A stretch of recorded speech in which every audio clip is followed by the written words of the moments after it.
राम राम सभी को।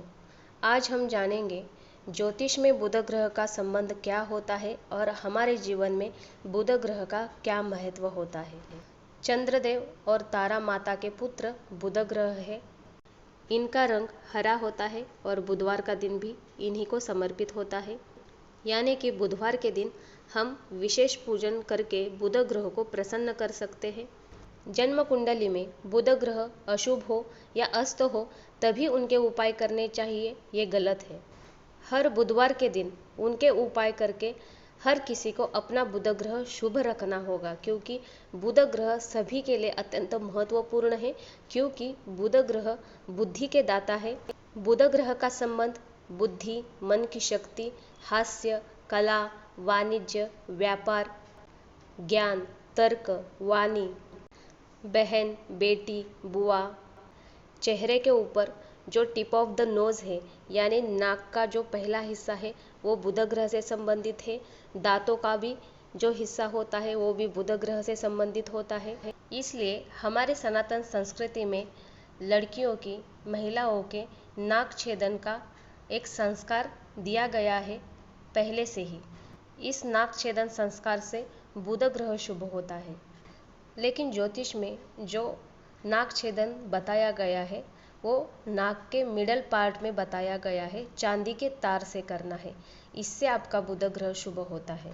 भारत के साउथ में यानी दक्षिण विभाग में जो देवियों की फोटो दिखाई जाती है उसमें इस प्रकार का नाक छेदन दिखाया जाता है, और ज्योतिष अनुसार सही मायने में यही नाक छेदन सही कहा जाता है।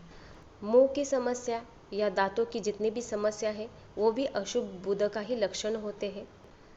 आपको सिर्फ बुधवार के दिन फिटकरी यानी अल्लम, इससे आपको अपने दांत साफ करने हैं। इस एक छोटे से उपाय से सिर्फ आपके दांतों की समस्या या मुंह की कोई भी समस्या सिर्फ कम नहीं होगी, तो अगर किसी को फिट्स आते हैं या वाणी दोष बना हुआ है, तोतलापन है, बुद्धि गलत दिशा में जा रही है, बच्चे गलत संगत में पढ़ रहे हैं, तो इस एक छोटे से उपाय से भी आपको लाभ मिलेगा। जन्म कुंडली में बुध ग्रह जब तीसरे घर में आता है या तीसरे घर से संबंध बनाता है तो मित्र परिवार, फ्रेंड सर्कल के साथ अच्छे संबंध नहीं रहते हैं, उनसे कोई ना कोई तकलीफ होती रहती है। इसीलिए ज्योतिष में जब बुध ग्रह तीसरे खाने में आता है तो फिटकरी से दांत साफ करने का उपाय बताया जाता है। इससे आपको मित्र परिवार से यानी फ्रेंड सर्कल से या सहेलियों से आपको अगर कोई परेशानियां आ रही है तो वो कम हो जाती है। फिटकरी के इस चमत्कारी उपाय को करके देखिए, आपको ज़रूर लाभ होगा। मिथुन राशि और कन्या राशि, इन दो राशियों के ऊपर बुध ग्रह का अधिपत्य होता है। जन्म कुंडली में जो तीसरा घर होता है और छठवां घर होता है तो यहाँ पर भी बुध ग्रह का अधिपत्य होता है। जन्म कुंडली के छठवें घर में बुध ग्रह उच्च के फल देते हैं और जन्म कुंडली के 12वें घर में बुध ग्रह नीच के फल देते हैं। व्यापार और शिक्षा यानी ज्ञान, ये दोनों भी जुड़े हुए हैं बुध ग्रह से। तो आइए जानते ये क्या उपाय करने हैं। स्क्रीन के ऊपर जो बताया गया है, कानों का जो पिछला भाग होता है वो बुध ग्रह से संबंधित होता है। जो व्यापारी है उन्होंने रोज यहाँ पर स्नान के बाद गुलाब का इत्र लगाना है, माता लक्ष्मी का नाम लेकर। और जो ज्ञान शिक्षा क्षेत्र से जुड़े हुए हैं उन्होंने यहाँ पर हल्दी या चंदन लगाना है, भगवान विष्णु का नाम लेकर। और ये आपको रोज करना है तो आपको इसका भी अनुभव बहुत अच्छा आएगा, करके देखिए ज़रूर। जो दिमाग की नसें होती है वो भी बुध ग्रह से संबंधित होती है। आजकल जो अटैक्स आ रहे हैं, ब्रेन अटैक्स खास करके, वो भी बुध ग्रह से संबंधित है। अटैक्स में खासकर रोल राहु का होता है। जो दिमाग में उठने वाली तरंगे होती है वो राहु होती है और बुद्धि बुध होती है। इसलिए जिन्हें अटैक्स आ रहे हैं या नसों की कोई प्रॉब्लम से, तो सिर्फ बुध का नहीं राहु का भी उपाय करना होगा आपको। और एक ही ऐसा उपाय है जो आपके बुध को भी शुभ करेगा और राहु को भी शुभ करेगा। आपको सिर्फ इतना करना है, हर बुधवार के दिन और जब भी चतुर्थी आए तब आपको भगवान गणेश जी को 5 दुर्वा अर्पण करनी है। हर व्यक्ति के नाम से या जिन्हें इन नसों की समस्या है उनका नाम लेकर। जब भी आप वो दुर्वा हाथ में लेंगे तब उस व्यक्ति का नाम ले और उसकी समस्या बोले और भगवान गणेश जी को प्रार्थना करें कि उसकी वो समस्या कम हो जाए या निकल जाए। और ओम गण गणपतये नमः इस मंत्र को 3 बार बोल के भगवान गणेश जी के चरणों में अर्पित करना है। और आप देखेंगे कि उनके दिमाग की जो नसों के प्रॉब्लम है या जो भी समस्या चल रही है उनके साथ, वो कम ज़रूर होगी। और ये उपाय हर किसी को करना है। इससे बुध ग्रह भी शुभ होता है और राहु ग्रह भी शुभ होता है।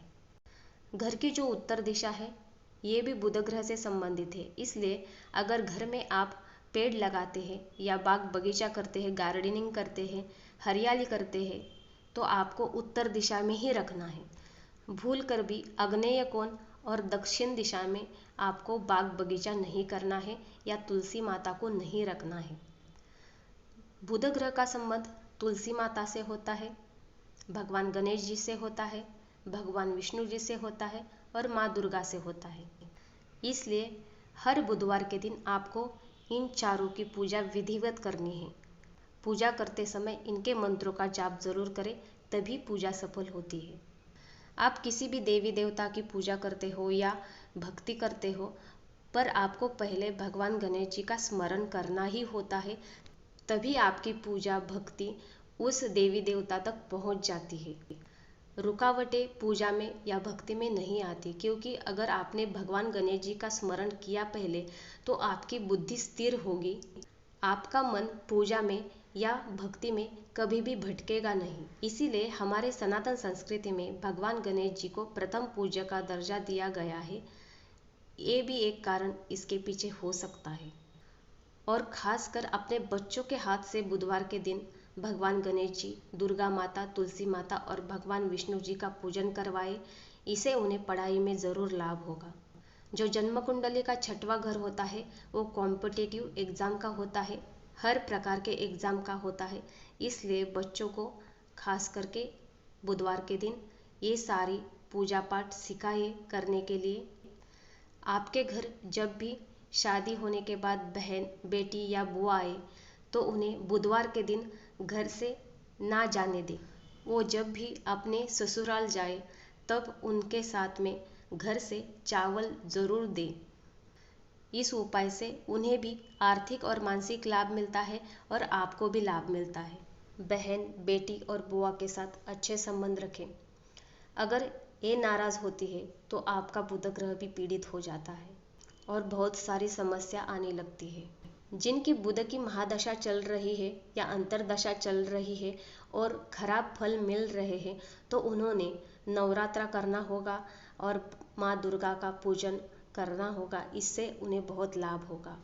और साथ ही में रोज़ हमारे चैनल के ऊपर रोज़ के वीडियो पूजा पाठ के बताए जाते हैं। कौन से दिन कौन सी पूजा करनी है, कौन सा उपाय करना है, तो हमारे चैनल को भी फॉलो करें, सब्सक्राइब करें और बेल बटन को क्लिक करें, जिससे आपको हर वीडियो की नोटिफिकेशन मिले। बुध ग्रह से संबंधित जो भी जानकारी इस वीडियो में दी गई है, अगर आपको वो अच्छी लगी हो तो वीडियो को लाइक ज़रूर करें, कमेंट करें, शेयर करें। धन्यवाद। जय सिया राम।